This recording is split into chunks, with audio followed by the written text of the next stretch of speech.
కట్టి ఊళ్ళోకి వచ్చనమ్మా చాలారి పూలు పెట్టి జాతరులు తెచ్చనమ్మా తంగేడు పూలు పెట్టి కంకాణ దూకేనమ్మా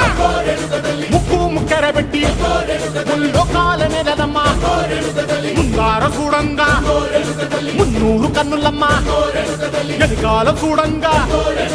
ఏనూరు కన్నులమ్మా సాధు సిద్ధులంతా సాగిల బట్టరమ్మా మహారాజు రాజులంతా మొగారిల్లిరమ్మా కోరిక కోరంగా రంగులు పూసినాము ఆశలు తీరంగా ఏసాలు వేసినాము నీకన్నా పెద్ద దిక్కులో కాన ఎక్కడుంది నైవేద్యం పెట్టంగా మా కాడ ఏమిటుంది మనలన్నీ అలకించి వరమీయవే తల్లి కన్నా బిడ్డలను కాపాడవే తల్లి